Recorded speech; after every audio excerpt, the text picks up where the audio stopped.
Thomas crosses, foul called, and one.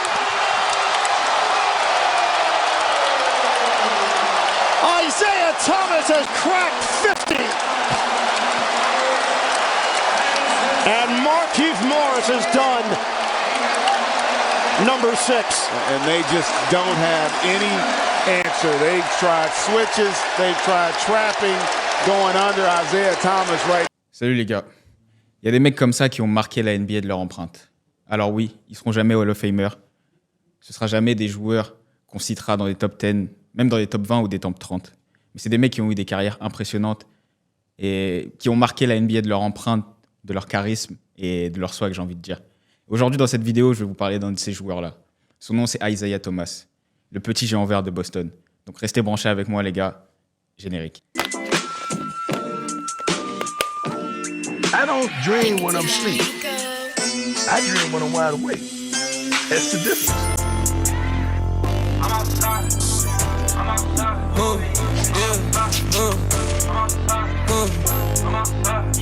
Il faut savoir que Isaiah Thomas, c'est un mec qui était prédestiné à jouer au basket.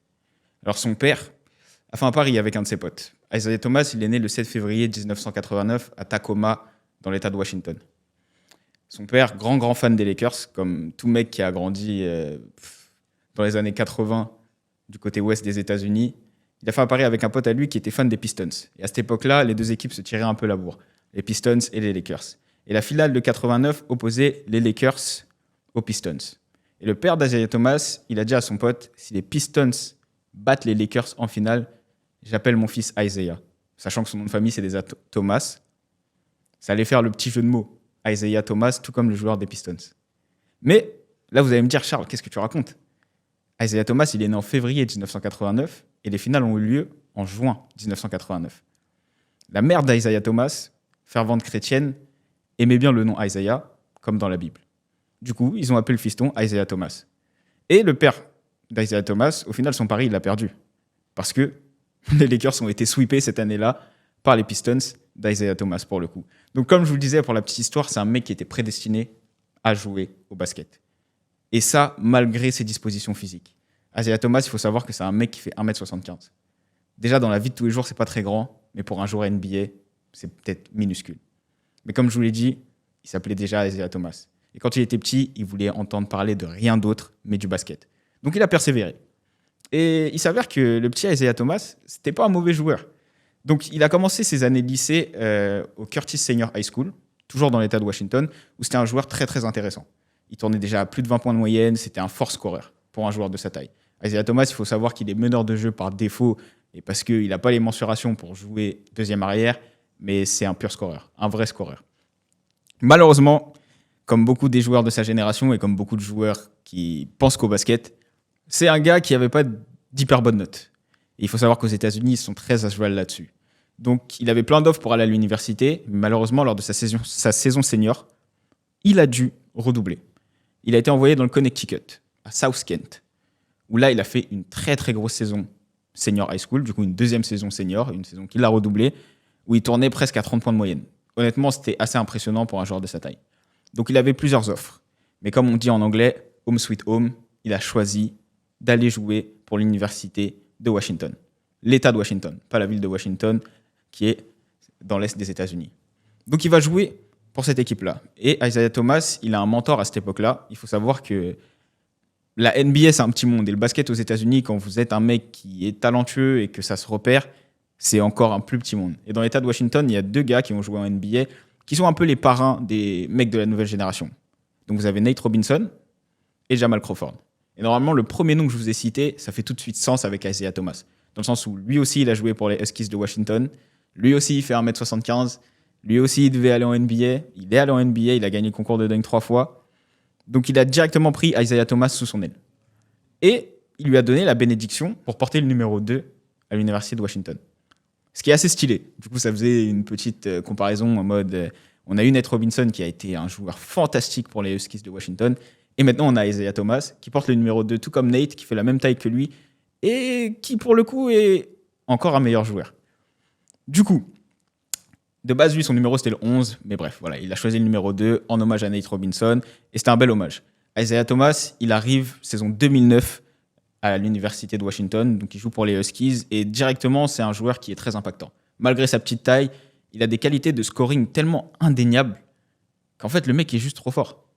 Peu importe sa taille, peu importe ses mensurations, on est sur un joueur vrai scoreur, de belle qualité athlétique, vrai pas de gauche, un shooter. Honnêtement, les mecs, c'est un scoreur plus que capable. Donc dès sa première saison, il est second team All Pac-10. Donc le Pac-10, il faut savoir que c'est la conférence qui est aujourd'hui le Pac-12, avec des équipes comme UCLA, USC, Oregon, les Huskies de Washington, Stanford. C'est une vraie grosse conférence en NCAA Division 1. Donc saison freshman, ça se passe très bien pour Isaiah Thomas.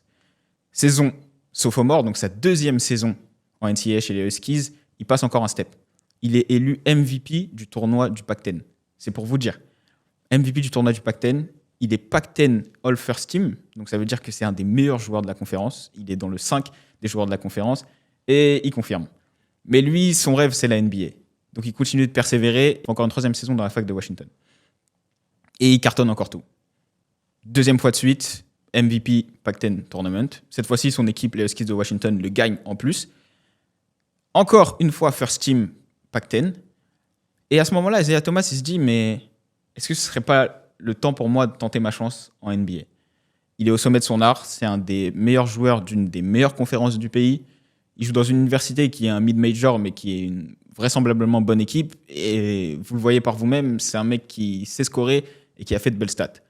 Donc il décide de se présenter à la draft. Et à ce moment-là, il y a un autre joueur qui cartonne du côté de Dallas. Donc on est en 2011 à ce moment-là, qui s'appelle Jason Terry. Jason Terry, qui est un peu le même type de joueur que Isaiah Thomas. Ce genre de guard undersized, donc sous-dimensionné, et qui cartonne avec les Dallas Mavericks face au Miami de LeBron James en première année. Il les bat d'ailleurs. Les Dallas Mavericks sont champions NBA et Jason Terry fait une belle campagne de playoff à ce moment-là. Il prend le petit Isaiah Thomas sous son aile et il lui dit, tu sais quoi, pour préparer ta draft, viens t'entraîner chez moi du côté de Dallas. Isaiah Thomas, il fait son sac, il va à Dallas et il fait tous ses workouts à Dallas avec Jason Terry qui, lui, pendant ce temps, est pendant les playoffs. Donc ça lui fait un mec qui est avec lui pour un peu se tirer à la bourre à l'entraînement, etc. Et il faut savoir qu'à ce moment-là, Isaiah Thomas, il fait énormément de workout. Sur les 30 équipes NBA, il est parti workout pour plus de 20 équipes. Je ne sais pas si vous vous rendez compte de ce que ça représente en termes de workout. Il a dû traverser le pays pour aller s'entraîner partout, que ce soit à Atlanta, à LA, à Boston, partout.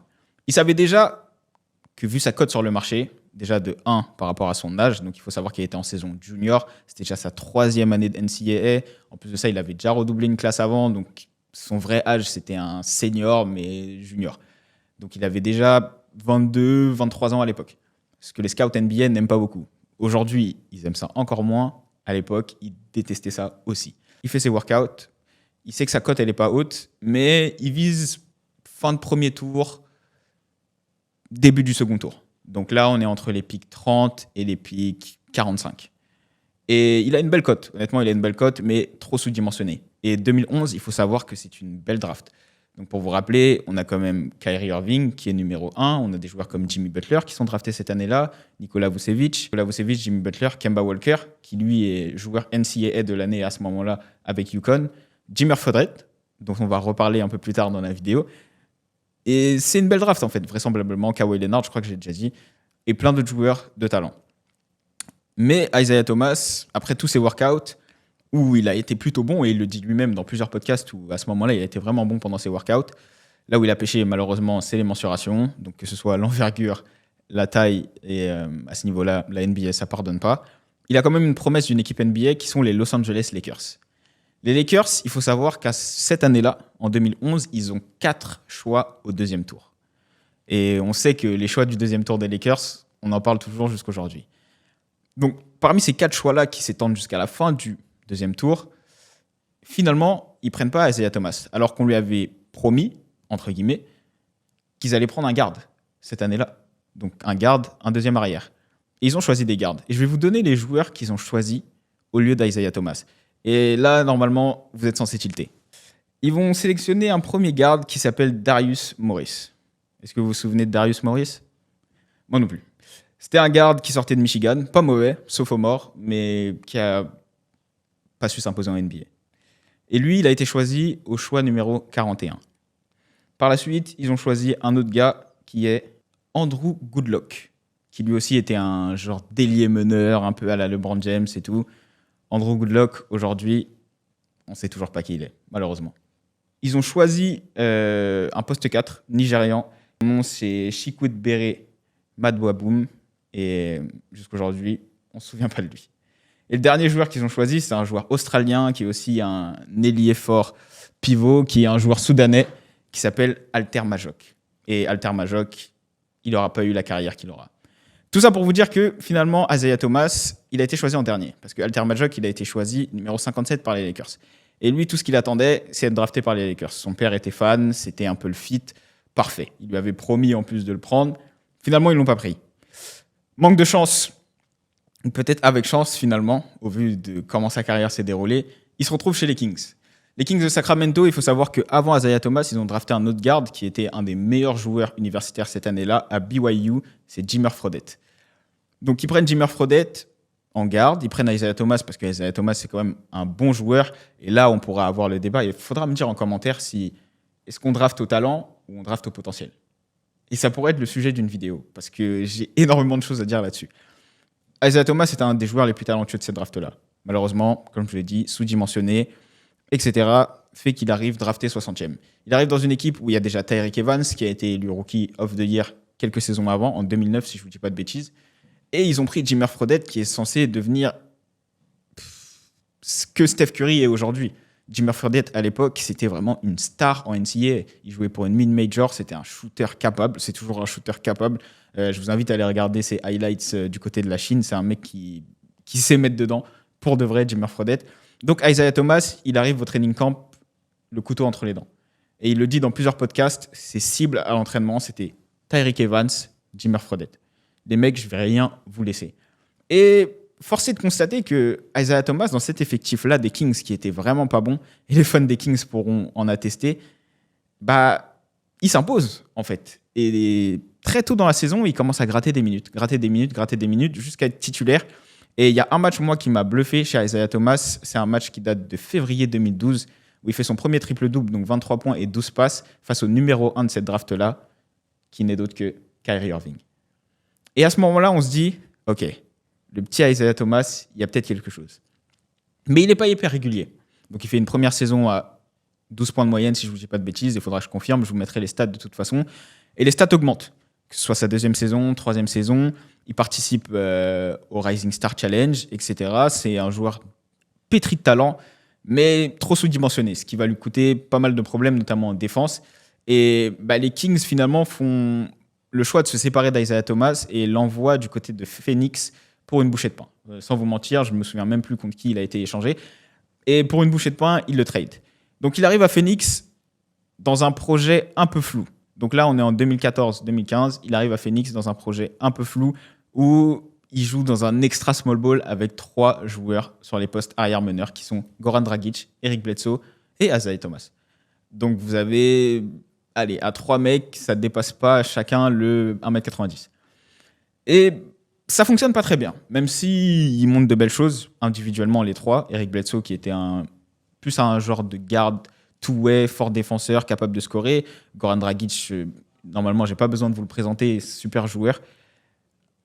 Et Isaiah Thomas qui est un scoreur fantastique. Mais ça prend pas. Et en plus, Isaiah Thomas, comparé aux 2 autres, défensivement, il tient pas la route. Mais à ce moment-là, du côté du Massachusetts, il y a une reconstruction qui s'amorce chez les Boston Celtics. Et il y a un coach qui s'appelle Brad Stevens qui voit en Isaiah Thomas un mec qui peut mettre au cœur de son système et dire « Ce mec-là, je vais en faire la star de mon projet et on va aller très loin. » Donc, il est transféré du côté de Boston et là, on assiste à l'avènement d'Isaiah Thomas. C'est là qu'il se révèle. Il tombe dans un système de jeu où, défensivement, il est caché et il peut exprimer ce qu'il sait faire de mieux, c'est-à-dire scorer. Et là, on découvre, à partir de 2015, je dirais, 2015-2016, The Isaiah Thomas, le Little Ticket, Monsieur Fourth Quarter. Et c'est un surnom qui va lui être donné à juste titre parce que Isaiah Thomas, c'est carton sur carton quand il arrive à Boston. Sa première saison, elle est un peu timide, il tourne à 19 points de moyenne, mais on sent que le projet Celtics commence à prendre. Il y a des joueurs comme Marcus Smart, ils ont un bel effectif. Alors Ford qui arrive, il y a un vrai renouveau qui se fait à Boston, après qu'ils aient transféré Paul Pierce, Kevin Garnett, avec tous les tours de draft qu'ils ont récupérés, Comme je vous ai dit, 2016, il récupère Jaylen Brown. Et Isaiah Thomas, cette saison-là, c'est un des meilleurs gardes en NBA, la vérité. Et en plus, il est All-Star. 2016, il est All-Star. Les Celtics se relancent. Et c'est la saison d'après qu'Isaiah Thomas il fait un vrai statement. 2016-2017, Isaiah Thomas, et là je le dis en regardant les caméras, c'est peut-être un des meilleurs joueurs de la ligue à ce moment-là. 1m75, je ne sais pas combien de kilos, c'est peut-être un des meilleurs joueurs de la ligue à ce moment-là et un des meilleurs finisseurs de game. Mr. Fourth Quarter, il n'y a que très peu de joueurs à qui on donne ce genre de surnom. Et peu que je me souvienne, c'est lui et Damian Lillard. Donc ça place le mec. Il est All-Star 2016. 2017, All-Star 2 fois de suite. Et à ce moment-là, il le dit lui-même, il sent que les regards sur lui changent. La première fois, quand vous êtes All-Star, vous arrivez, il y a les LeBron James, il y a les KD, il y a tous ces joueurs-là. Il y avait même Kobe à l'époque. Et vous sentez qu'il vous regarde un peu en mode « Ouais, c'est le petit nouveau. Il est juste content d'être là. C'est la première fois. » 2017, il le dit lui-même. LeBron James, il lui dit « Ok, maintenant, t'es avec nous. You belong » en anglais. T'es avec nous. Tu fais partie de notre cast. Tu fais partie des joueurs dominants. Parce que être All-Star une fois, il y a plein de mecs qui ont été All-Star une fois. Confirmer, c'est ça qui est le plus dur en NBA. Et Isaiah Thomas, il confirme. Boston, il confirme. Malheureusement, c'est une saison qui va être tragique sur le point personnel pour Isaiah Thomas. Parce qu'en 2017, il va perdre sa petite sœur, China, dans un accident de voiture du côté de Washington. Et elle avait seulement 23 ans. Mais j'ai pas envie de dire ça, mais ça va donner un des moments les plus légendaires, à mon sens, de la NBA moderne. Donc il perd sa petite sœur et 2 semaines plus tard, après, je ne sais plus si c'est après son enterrement ou après son décès, les Celtics sont en play-off. Et ils jouent un deuxième tour hyper important contre les Washington Wizards. Washington Wizards qui était une très belle équipe à l'époque, avec John Wall, Bradley Beal, Markieff Morris, ou Marcus Morris, si je ne dis pas de bêtises, n'hésitez pas à me dire dans les commentaires. C'est Washington où à l'époque, ils pensaient pouvoir battre LeBron James et les Cavs. Ben non, là ils sont tombés sur le petit géant vert de Boston, qui est Isaiah Thomas. Et le China Game, donc juste quelques semaines après avoir perdu sa sœur, après l'avoir enterrée, il joue Washington dans un match coup près et on assiste à, je pense, une des plus belles performances individuelles en play-off. 53 points. Et 53 points, c'est pas 53 points dans un blowout où il tape Washington, il déroule, etc. 53 points dans un match hyper serré. Il met des faces de l'enfer. Il met un dagger de fou sur la tête du frère Maurice, justement. Et à ce moment-là, on se dit, Isaiah Thomas, en fait, il est au sommet de son art. Boston, ils ont une équipe où on se dit, attention Boston. Alors Ford, ils ont recruté un jeune ailier, là, Jaylen Brown, il est pas mal. L'année prochaine, ils vont encore avoir un pic de draft pas mal. Et on sait qui c'est. Jason Tatum. Marcus Smart, qui fait partie d'un des meilleurs défenseurs de la ligue. Le jeune Terry Rozier, qui est pas mal du tout. Il commence à se passer quelque chose du côté de Boston. Malheureusement, pendant ce run de playoff-là, il lui arrive plein de galères à Isaiah Thomas. Il se casse une dent. Pareil, je crois que c'est pendant la série avec Washington où il se casse une dent. Il met 33 points avec dent cassée. Il revient, puis il met 53 points. Joueur exceptionnel, il faut le dire. Isaiah Thomas, joueur exceptionnel. Et il se blesse à la hanche. Et il se blesse assez salement à la hanche. Il fait le choix de ne pas se faire opérer. Et c'est un choix qui, je pense, va lui coûter sa carrière, malheureusement. Et là, on passe dans la partie de la vidéo que j'apprécie le moins. On va parler un peu du downfall et de la descente aux enfers d'Isaiah Thomas. Donc, à cet été-là, il fait une belle campagne de playoff qui se solde sur une blessure, comme je vous dis. Les Celtics se font sortir. Et Boston sent qu'il n'a pas choisi de se faire opérer pour l'intérêt de l'équipe, en plus. Et c'est là où on voit que la NBA, c'est juste un business, en fait. Il est transféré aux Cleveland Cavaliers. Parce que de l'autre côté, il y a un joueur qui s'appelle Kyrie Irving, qui veut se barrer de Cleveland, tout simplement, qui veut écrire son histoire. Et Boston, c'est le fit parfait pour lui. Donc, il est envoyé à Cleveland. Et Isaiah Thomas, c'est plus que l'ombre de lui-même. Déjà, les Cavs, ce projet-là ne marche pas. Il y avait Derrick Rose, Isaiah Thomas, Jay Crowder qu'ils ont récupéré dans le trade avec les Celtics. Et à l'intersaison, tout le monde est bazardé. Tout le monde est bazardé et il est envoyé chez les Lakers. Il me semble que les Cavaliers récupèrent Larry Nance Jr. et Jordan Clarkson et des tours de draft, si je ne vous dis pas de bêtises. Et Isaiah Thomas, lui, en fait, il sombre. On découvre un mec qui n'a plus le même volume de shoot qu'avant, parce que quand tu joues à côté de LeBron James, à côté de Dwayne Wade, qui était aux Cavs aussi à ce moment-là, à côté de Derrick Rose, tu n'es plus l'option numéro 1. que défensivement, on ne peut plus te mettre sur le terrain, tu deviens en fait un boulet pour ton équipe, tout simplement. Et là, on ressent que ce mec-là, c'est un mec blessé, qui ne sait pas jouer dans un rôle où il n'a pas tous les ballons et qui est préjudiciable en fait pour une équipe NBA. Et même chez les Lakers, qui sont en pleine reconstruction, il n'arrive pas à s'imposer. Et c'est là où ça commence à devenir difficile pour lui en NBA. Donc il fait plusieurs piges. On le retrouve chez les Nuggets, chez les Pelicans. Il va en G-League. En G-League, il fournit sérieusement. Il fait 2 passages en G-League. Il fait un avec les Grand Rapids, donc qui est l'équipe affiliée aux Nuggets, où il tourne à, je crois, 40 points de moyenne sur 2 matchs. Bref, indécent. Il revient par la suite un petit peu en NBA. Il va jouer avec les Hornets, où on essaye de le mettre dans un rôle de mentor, un peu de leader. Mais les Hornets, le vestiaire des Hornets, ces gars, c'est tellement ghetto. En plus, c'était à l'époque où il y avait encore du Miles Bridges. Bon, il est toujours là-bas, mais le rookie qui s'est fait arrêter, je me souviens plus de son nom. Comment il s'appelle ce rookie-là, qui a joué à UConn, métis, athlète, il se fait arrêter. On retrouve un gun dans sa voiture avec lui. Je retrouverai le nom. J'espère que je le mettrai là. Comme ça, vous le verrez. Bouknight. James Bouknight, si je ne vous dis pas de bêtises. Et en fait, c'est la descente aux enfers d'Isaiah Thomas. C'est la descente aux enfers d'Isaiah Thomas. Et malheureusement, il traîne une blessure qui est trop grave pour lui. Et jusqu'aujourd'hui, il redeviendra l'ombre de lui-même. Et la question qu'on peut se poser, c'est pourquoi un joueur comme ça, aussi talentueux, aussi fort, il ne prend pas un step back et il se dit pourquoi je ne tenterai pas l'aventure européenne? Moi, j'aurais kiffé voir Isaiah Thomas en Euroleague. Et je vous garantis, les gars, que si un mec comme Mike James fait ce qu'il fait en Euroleague, Isaiah Thomas, c'est 2 fois plus fort. Vous allez peut-être me prendre pour un fou, et c'est pas grave, et on en discute en commentaire si vous voulez. N'hésitez pas à m'écrire sur Insta. Un mec comme Isaiah Thomas, c'est 2 fois plus fort que Mike James. On parle d'un gars qui a fini 5e au MVP en 2017. On parle d'un mec qui est 2 fois All-Star. On parle d'un gars qui a mis 50 points dans un match de play-off. Mike James, il n'a jamais fait ça, les gars. Et aujourd'hui, c'est le meilleur scoreur de l'Euroleague. Et c'est peut-être un fantasme, c'est peut-être un rêve. Et on est dans les rêveurs podcast. J'aurais aimé que ce mec-là, Isaiah Thomas, il ait une meilleure fin de carrière. Je ne sais pas pour vous, mais je me dis que j'aurais kiffé le voir dans des ambiances type Partizan de Belgrade. Parce que c'est un mec que le public aurait kiffé. Isaiah Thomas, au-delà d'être un joueur de basket, c'est un mec qui est énormément pour la communauté, comme ils disent aux États-Unis. C'est un gars qui a travaillé pour les écoles. Il était très proche du rappeur Nipsey Hussle. Il a tourné un documentaire qui suivait toute sa draft à l'époque, en 2011, qui a très très bien marché sur YouTube. Et les gens étaient vraiment avec lui. C'est un gars qui est pour le peuple, Isaiah Thomas. On le voit souvent avec ses enfants. Pareil, on le voit souvent dans les open runs chez Rico Hines en Californie. Il s'entraîne tout l'été, il prend les jeunes sous son aile. Pareil, si les Hornets se font venir dans le vestiaire, c'est plus pour ses qualités de basketteur. Parce qu'on sait qu'aujourd'hui, Isaiah Thomas, malheureusement, il ne peut plus apporter grand-chose à une équipe NBA. C'est dommage, mais c'est comme ça, c'est le business. Mais en termes de leadership, je sais qu'un jour, on verra Isaiah Thomas dans un coaching staff.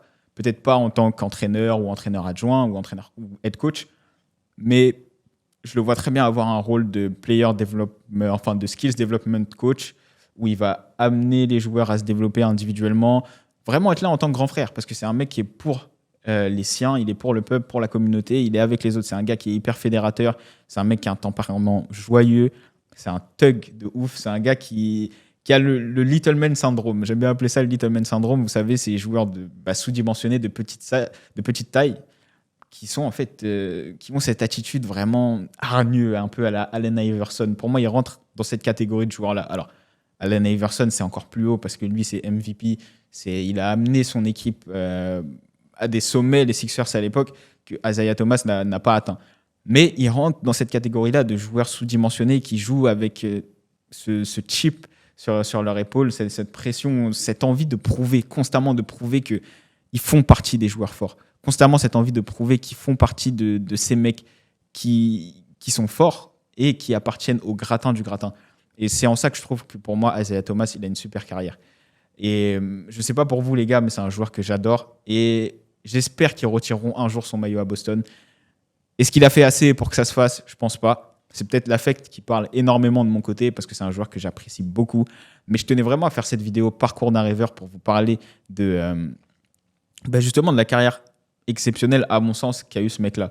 Un gars qui n'est pas prédestiné à jouer au basket à la base de par ses mensurations physiques. Et son père, lui, le dit aussi. Il a toujours poussé à faire d'autres sports, que ce soit du foot US, du baseball, etc. Mais non, ce mec-là, il a choisi le basket. Et finalement, quand je t'appelle Isaiah Thomas, tu es destiné à faire du basket.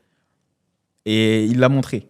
Malgré les blessures, malgré un parcours en dents de scie, il a toujours cartonné, il a toujours joué au plus haut niveau. En NCAA, c'était un top player. Et en NBA, à un moment donné, ça a été un top player aussi. Donc j'espère que vous avez kiffé cette vidéo, les gars, parce que moi, j'ai kiffé vous la faire. Dites-moi en commentaire ce que vous pensez d'Isaiah Thomas, ce que vous pensez de sa carrière. Et qui je devrais faire d'autre dans Parcours d'un rêveur. On a déjà fait Mike James, maintenant Isaiah Thomas. Donnez-moi des joueurs, on en discute. N'hésitez pas à vous abonner sur Instagram, les Rêveurs Podcast tout attaché. Abonnez-vous, spammez les likes sur YouTube. Faites grossir le podcast. On va continuer à vous ramener des invités. On fait aussi des interviews et tout type de format comme celui-ci d'ailleurs. Donc j'espère que vous avez kiffé. C'était votre gars Charles DB. Les Rêveurs Podcast tout attaché sur Instagram, sur toutes les plateformes de streaming. Donc Spotify, Deezer, Apple Podcast, tout ce que vous voulez. Sur TikTok aussi. Et on se retrouve bientôt. Peace.